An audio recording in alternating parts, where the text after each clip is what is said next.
The sun-drenched streets of Memphis hummed like a living thing, engines idling, cicadas singing, laughter spilling from open car doors. One by one, women arrived at 2006 North Parkway Street, overnight bags slung over their shoulders, hope and heartbreak packed side by side. Their heels and sandals struck the wooden porch in a syncopated rhythm, as if the house itself had summoned them.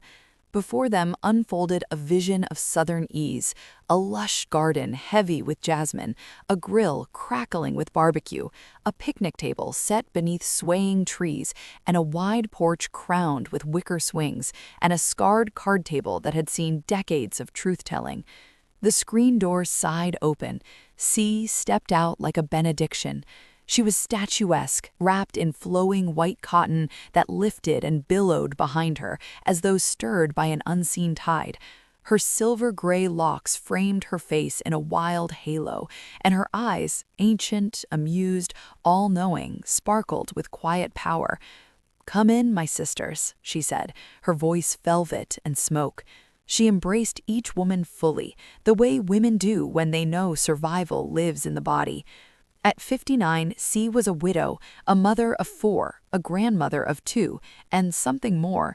She could see through facades, feel the weight of unspoken truths, and spirits that hovered between memory and regret.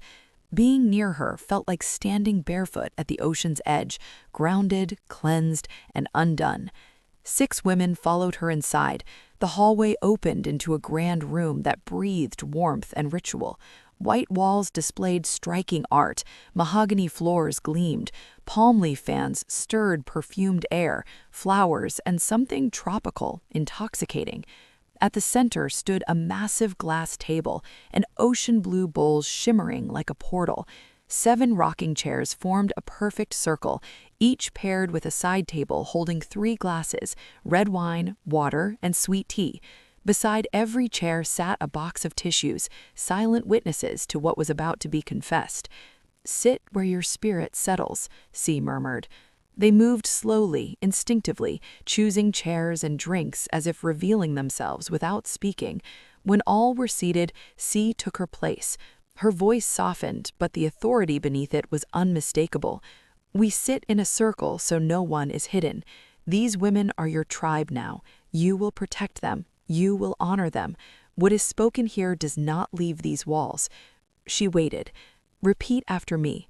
Their voices rose together, tentative at first, then steady. "I am with you on this journey. I will not leave you. What you share stays sacred. You are my sister, and I will help you become who you were meant to be." The words settled like a vow. "Each of you was sent here," C continued, her gaze drifting to the blue bowl. "Why, you may not yet understand, but something inside you is ready to release or to finally face what you've been holding. Tell us about a relationship that shaped you, a love, a loss, a wound. Ask yourself why you still cling to it." Silence bloomed. Minutes passed, breath slowed. The only sound was water whispering against glass. C lifted her eyes, smiling slightly. "I am patient." Then a voice broke through, bold, a little defiant. "Okay, I'll go first." All eyes turned. "My name is Coco," she exhaled, steadying herself. "And it all started when I became an international flight attendant and moved to New York. I was young, hungry for change. I wanted the world. My second flight took me to Greece with a 9-day layover. I was a newbie paired with a senior attendant named Gwen. Gwen was tall, olive-skinned, elegant, her hair pulled into a severe bun behind thick black-rimmed glasses, soft-spoken, controlled. Athens hit like fire. The heat was brutal, over 100 degrees, and I had packed all wrong. Gwen rescued me with borrowed clothes, knee-length shorts, a sheer white cotton top, and a sundress. Gratitude turned quickly to awe when Gwen emerged from the shower, transformed, sleek, stunning, runway-ready. "I'll see you in 9 days," Gwen said casually, slinging a bag over her shoulder. And just like that, I was alone, terrified. I showered, dressed in a white tank top, pearls, borrowed shorts, and stared at myself in the mirror. I need a drink, I told the reflection. The hotel bar was dim and cool, a sanctuary. The bartender smiled. "Tony, what'll it be?" Vodka martini, straight up, extra dirty, 2 olives. Tony laughed. A woman who knows what she wants. Then he nodded toward the end of the bar. A gentleman would like to buy that for you. Styx stood up as he'd stepped off a magazine cover. Older, distinguished, devastatingly handsome. I raised my glass. He crossed the room. "May I join you?" he asked. 2 hours vanished into laughter and conversation. When he asked her to dinner, I didn't hesitate. The rooftop restaurant glowed beneath a sky thick with stars. Nick was a perfect gentleman, attentive, charming, and restrained. He told me he was leaving on business in the morning and returning in a few days. After dinner, he walked me to my door and kissed my hand. That kiss lingered longer than it should have. The next morning, loneliness returned, but so did possibility. I joined other crew members for breakfast. Blake, a senior attendant, had arranged a gicavrier for his girlfriend and his brother, Sam. Sam was warm, charming, unmistakably interested. And then came the invitation. "We're island hopping, Mykonos, a few days. Come with me." "I can't afford it." "You don't need to," Sam said, smiling. "No strings." I laughed. Why not? 3 days blurred into sun and salt and freedom. Island cruises, skinny dipping in the Mediterranean, beachside dinners, cold showers shared in the heat, falling into bed damp and breathless, passion igniting again and again. "I made the first move," Coco admitted, lifting her chin. "I needed that. I owned that." The women murmured their approval. "No judgment," C said gently. "Only truth." On the 4th morning, waiting for water taxis back to Athens, something shifted. When a water taxi arrived, the driver refused to take us together. Sam insisted they separate. Unease curled in my stomach, but she agreed. Back at the hotel, I waited for Sam to arrive. When Sam finally appeared, Carol, a senior attendant, rushed in, panic sharp in her eyes. "Do not see Sam again," she whispered urgently. "Nick is back. He knows you were with another man. For Sam's safety, he must stay with me." The room erupted in gasps. I laughed once, sharply, disbelieving. What?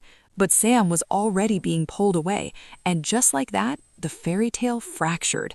Coco fell silent, her eyes glossy, fixed somewhere far beyond the room. C leaned forward, voice low and sure. "And that, my sister, is where your healing begins." Around the circle, something electric stirred. This was no longer just a meeting. It was the beginning of reckoning, of love remembered and reclaimed, of women daring to lay down what no longer served them and discovering what waited on the other side. I walked back to my room in a daze, my mind reeling. And then the phone rang. My heart sank as I heard Nick's voice on the other end. I forced myself to sound normal, to play it cool. He told me he had cut his trip short and wanted to see me. I agreed to meet him for dinner, trying to push aside the growing sense of unease. When I opened my closet to get ready, I was shocked to find it filled with expensive outfits, shoes, and jewelry. Nick must have had someone let themselves into my room to see what sizes I wore. It was a strange and unsettling thought, but I pushed it aside. I chose an outfit and waited for the car he had promised to send. The next few days were a whirlwind of whining and dining. Nick was charming and attentive, and despite the strange circumstances, he never brought it up, and neither did I. I found myself swept up in the romance of it all.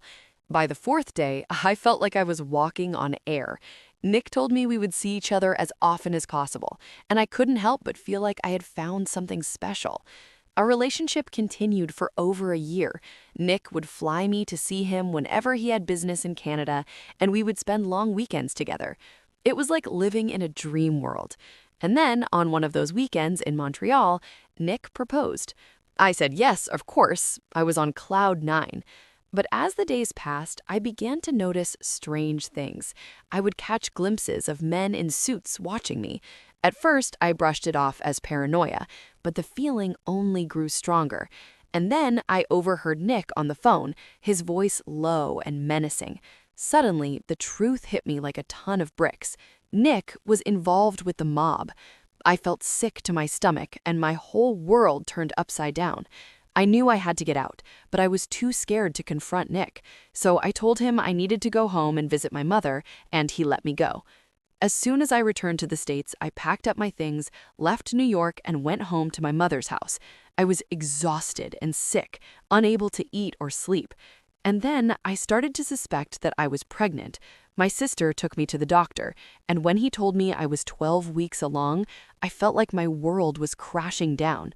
I knew I had to deal with Nick, but I was terrified. I avoided his calls and my mother's questions.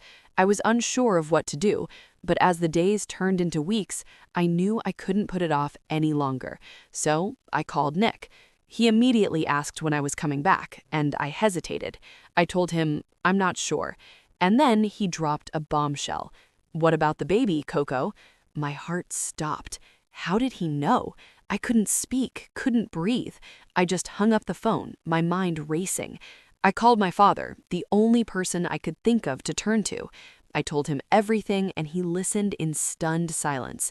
He's in the mob, Coco, he told me when I finally ran out of words. He must have had you followed. I don't think he can come to the States, but you need to be careful. Send everything back, the ring, the money, everything. Have an abortion and pray he lets you be. His words were harsh, but I knew he was right. So I quit my job with the airline and advised my roommates that I would not be returning. I sent everything back along with a letter telling Nick that I had terminated the pregnancy. I begged for his forgiveness and asked him to let me live my life in peace. And then I waited, my heart heavy with fear. But as the months passed, people could see that I did not have an abortion. I hadn't been able to go through with it. And when my baby boy was born, healthy and perfect, I knew I had made the right decision. I named him Chance, because that's what I had taken, a chance that everything would be okay. Years went by, and I heard nothing from Nick or his family. I assumed they had moved on, left us alone. But then, 2 months ago, I received a letter from a lawyer's office. My heart was in my throat as I went to meet with him. That's when I learned that Nick was dead, killed in a boating accident, and he had known about Chance all along. He had been watching us from afar, but had let us be. His family knew his wishes and respected them. The lawyer told me that Nick had provided for Chance in his will. There was a trust set up in his name, enough to take care of him through college and beyond. The family wouldn't approach me, but they hoped I would let them have a relationship with Chance. I was reeling, unsure of what to do. And now, as I sit here, I'm still trying to process it all. I'm grateful that Nick left us alone, that we've been safe these years. But the thought of his family in our lives again, they wanted to know Chance. It's terrifying. I don't know what the future holds, but I know I'll do whatever it takes to protect my son. Coco, look around the room at the supportive faces of these women. I hope someday I can come to call all of you friends. I know I'm not alone, not anymore. I'll navigate this new reality one day at a time, because that's what mothers do. We take chances, we face our fears, and we keep moving forward, no matter what life throws our way. Coco and Nick, the aftermath exposed. Coco exhales after finishing her story, unaware that the truth she's been told is only half a lie. Because Nick was never just a man who disappeared, he was a man who vanished on purpose.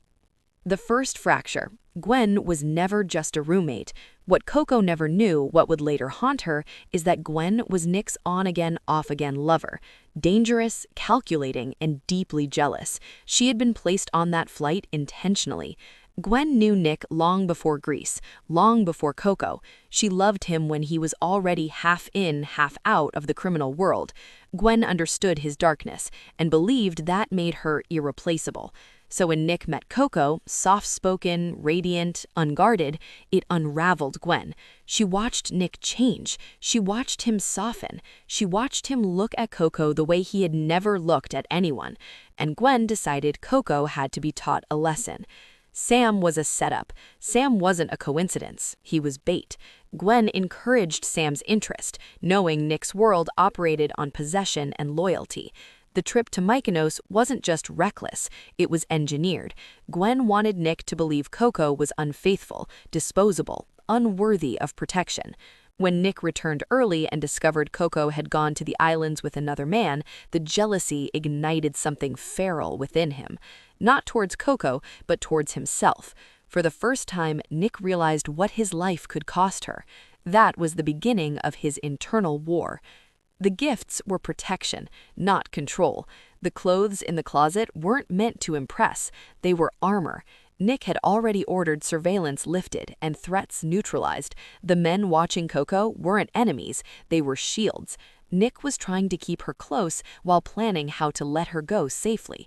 But Coco didn't know that, and Nick couldn't tell her. In his world, love was leverage. The engagement that almost killed him. When Nick proposed in Montreal, it wasn't an impulse, it was defiance. He had already started quietly refusing jobs, delaying meetings, and angering men who did not accept no as an answer. The mob doesn't let its golden sons walk away. And when Nick overheard Gwen feeding information back to the wrong people, when he realized she would rather destroy Coco than lose him, he made the hardest decision of his life. He had to disappear. The pregnancy was the breaking point. Nick knew about Chance from the moment she conceived him. He didn't confront her because he couldn't. His enemies were circling. Any attempt to pull her closer would have signed her death warrant. So when Coco sent the ring back and said the pregnancy was terminated, Nick understood the message beneath the lie. Let me live. And he honored it. Nick staged his death in a boating accident that left no body, only debris and silence. Gwen was questioned, suspected, and ultimately cut loose. She lost everything, Nick lost everything else. What Coco didn't know, Nick watched Chance grow through photos sent anonymously to a private investigator he trusted with his life. First steps, first words, first day of school. Each moment was a knife he willingly turned on himself. He built the trust not as a goodbye, but as a promise. The letter wasn't an ending. 2 months after the lawyers' meeting, Coco received something else. No headerland, no signature, just coordinates and a single sentence, written in familiar handwriting. If you ever want the truth, come see the sunrise. Bali. Coco stands barefoot on a cliff overlooking the ocean as dawn breaks. Chance grips her hand. And then she sees him, older, leaner, scarred, but unmistakably Nick. He doesn't touch her first. He lets her see him, alive, real. I left, he says quietly, for you, for him. I left everything that would have destroyed us. He tells her about Bali, the house tucked into the hills, the quiet life, the clean slate, no shadows, no men watching from corners, no lies. I don't want forgiveness, Nick says. I want a chance. Chance looks up at him, curious and unafraid. And in that moment, Coco understands the truth she's been circling all along. Nick didn't abandon them. He protected them the only way he knew. The final choice. The past doesn't disappear, the scars remain, but love, real love, doesn't demand perfection, it demands courage. And as the sun rises over the ocean, Coco realizes something profound. She took a chance once and it gave her a son. Now life is asking if she's brave enough to take one more. A promise. Coco and Chance stayed. The house in Bali wasn't grand, it was warm. Open, alive. Morning light spilled across the floors as Chance ran through the halls laughing. Coco stood in the doorway watching the 2 people she loved most exist freely, no shadows, no secrets. Nick came up behind her, resting his forehead against hers. I should have died, he said quietly. She shook her head. You lived, that's harder. Together, they watched the sun rise, not as fugitives, not as survivors, but as a family. Stay tuned for more of The Group, Truths, Lies, and Mystery. Please like and subscribe to our YouTube channel, Informational Health, Body, and Relationship. Thanks for watching.